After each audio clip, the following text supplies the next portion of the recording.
Hello everyone, welcome back to Dose of Vermillion, a place where opinions are given and flaws are forgiven. We got a lot to get into in this episode, so I'm just going to get right into it right now. And first, we're going to talk about the Bubba Wallace situation.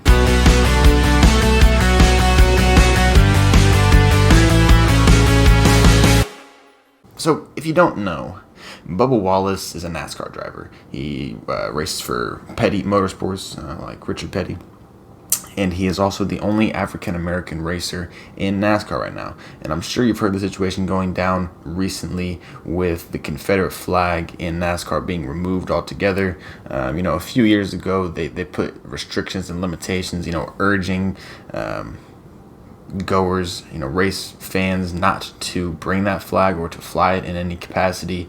But knowing NASCAR fans, they still brought it, They still flew the flag, so they just recently instituted a rule saying that you cannot bring the Confederate flag.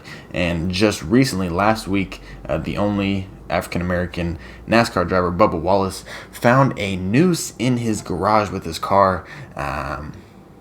Horrible situation. All of the NASCAR drivers kind of rallied around him, showing that they're in this together, that we're all in this together, and that he has nothing to worry about. Whoever did that should feel ashamed of themselves, and it's not what NASCAR stands for. It was really a great moment for NASCAR, for sports in general, and just for America. But the FBI did conduct an investigation into the situation and was able to find out that it was not actually a noose but a pull for one of the garage doors that looked like a noose, but it is like a knot just to be able to pull the door open. So that's what the FBI investigation concluded. You have a lot of people saying that it's great, that it's fantastic, that and you have a lot of people who originally were quick to assume that they knew what was going on with the situation just as soon as it happened, acting out of emotion, which never usually ends up going well. So people were quick to assume. You know what you do when you assume. What happens when you assume is you make an ass out of you and me. So we try our best not to assume, not just here at Dose of Vermillion, but also in the world. You don't want to assume things without having all of the proper information before making your assertion. I am very thankful that this wasn't a hate crime, because at this point that's the last thing that we need. We're just starting to get like sports back, some sorts of entertainment and everything back, and for the racial tensions to pervade into that and to create a situation, an inescapable situation really in sports and in NASCAR, and it would just have many other societal implications if it were true. But I'm grateful that it wasn't considered a hate crime, wasn't actually a noose given to him. They said it had been in there since October of 2019 at least, so that's good news in my opinion. Hopefully the NASCAR investigation can corroborate the FBI's results for the investigation, but that remains to be seen. But the FBI, I think, for the most part, knows what they're doing. And if it was a hate crime, I think that they would have no hesitation in announcing that. And next, we're going to talk about the Lincoln County, Wisconsin face covering rule that was just put into place yesterday, stating that all residents of the county are required to wear face masks when in a public setting or where they are not able to conduct social distancing. All residents except people of color, which is very interesting to me because it seems that they are doing it to try and prevent racism, but in their attempts to not be racist, they are actually being racist. To prevent someone or to require someone to do something based on the color of their skin is almost the textbook definition of racism, which is very interesting to me that's happening right now. Me being a white male, I don't care that I have to wear a mask. I will wear one if I'm required to in order to go into a store or whatnot, if I really want to go in the store, that is. But even if it was white people don't have to wear masks, that would still not be right.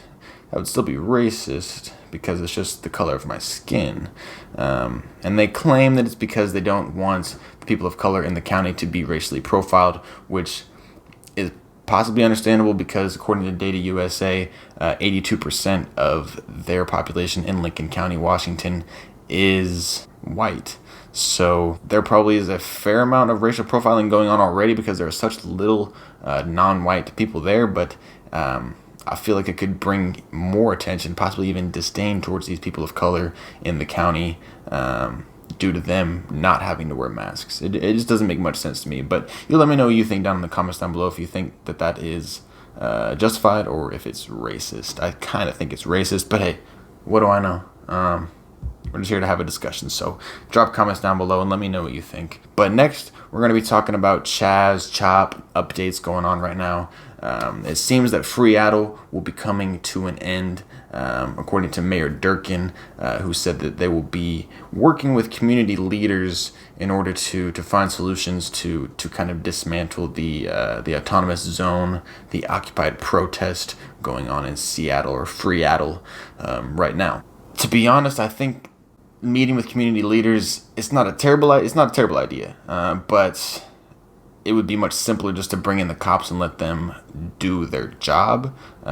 You have other places like Portland, Oregon, and Nashville, North Carolina, where they had similar autonomous style zones where they were governing themselves, which were dismantled by the police really before they were even able to get going. But to be honest, the fact that she is even talking about these issues is significant because 1 week ago or 2 weeks ago, she was just talking about how it's going to be more like the summer of love or how it's more like a block party and whatnot. But now saying that they need to work on bringing it to an end. And then that could have something to do with, I think, the 3 shootings in the past week or so, with 1 person confirmed dead in the Chaz Chop zones, where police were not allowed in when trying to respond to the shooting, and firefighters were actually not able to show up because they have to show up after the police have already arrived on the scene. So you're able to kind of see the holes and the deficiencies of where an autonomous style zone falls, or where it lacks, I should say. These people are not trained. These people they don't have any sort of rescuing or critical skills that would be required in a high stress or high tension situation. So they're not trained for this. The police are trained. They could use more training, or they could use better training, or a difference in how they're trained. But these people who are governing themselves actually have no training. So I think it's important to realize that. I think that ending police is not the answer. We can definitely change the governance around it, or like I said, the training of the police really all around the country. Get rid of the bad cops. Go through with a fine-tooth comb. Get rid of these bad cops in there. If they have multiple complaints, you just got to get them out of there, man. I understand that maybe they've been working there for a while, or you might like the guy or whatever, but you got to get them out of there. They're making a bad name. They're making a bad name for cops everywhere. And we have to have police officers. We can't govern ourselves. And you're seeing that clearly with the Chaz and Chop situations going down in Washington. Washington's not having a good go of it right now, I'll be honest. And lastly, I wanted to talk about the statues being torn down all around the country. I think actually all around the world right now. Under the guise of the George Floyd protest, Black Lives Matter, Marxist protest regime. Wisconsin actually had to bring in the National Guard last night after 2 statues were taken down, vandalized, and a state senator was actually attacked during these protests, riots by the protesters, mobs. Many statues have been torn down recently, such as Thomas Jefferson, George Washington, Christopher Columbus, which I'm kind of okay with, but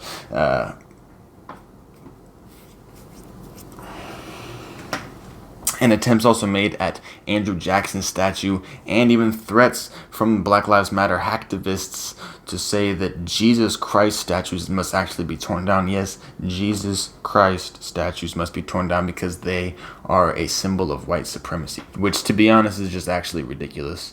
But the statues that they're tearing down don't actually even make sense. With the Wisconsin statues that were torn down last night, who was an anti-slave activist and leader of an anti-slave catcher militia. So these people don't even know who they're tearing down. They're just tearing down any old statue, which leads me to believe that it must be something bigger than just Black Lives Matter. Possibly even another group infiltrated their movement their movement for police reform and justice for the murder of George Floyd, Breonna Taylor, Ahmaud Arbery, so on and so forth. My only question is this: where does it end? After the statues are gone, will they be happy? Will they be satisfied after that? I have to say no. I have to say that after the statues, it will just be the TVs, the movies, the books, really anything that makes us who we are culturally, societally, historically. Until all that is gone, anything that is considered impure by these people, whoever they are, wherever they come from, they will not be satisfied until the very fabric of what makes Americans great is destroyed. And yes, I know that we have our flaws as a country. We're very flawed. But we're still the place everyone wants to come to. We're still a beacon of light and freedom throughout the world, really. So I'd say for the most part, we got a good thing going here. Yes, we've made mistakes as a country, and we strive every day to be better than that. But what country hasn't made mistakes? I can't think of any. We can't just erase all of our history because it isn't perfect. No country is perfect. I mean, you look at a country like Saudi Arabia and its origins, and you tell me. I know that we hold ourselves to a higher standard than that, which I'm grateful for. But if the founding fathers could see what's happening today, they would be utterly disappointed in us. And I'm sure that they're rolling in their graves right now to see their statues and everything they fought and died for be burned to the ground right now. It's not looking good, but I believe that the media is perpetrating that narrative, the left perpetrating that narrative to where we shouldn't be proud to be American. If you are proud to be American, then you're racist or you're a Nazi. So we can't let that happen. We are Americans. We will continue to be Americans. We just have to remember the things that make us Americans, hold our values tight, hold our families close, and just stick together. And we will make it through this, make no mistake. It's going to be a lot of crazy things that are going to happen, but in the end, good always defeats evil, and I hold that to be true in this situation as well. And that's where I'm going to end today's show. So if you enjoyed any of that, leave a comment down below and let me know what you think. Leave a like if you liked, and if you want to see more of these videos every week, click subscribe down below, and I will see you next time.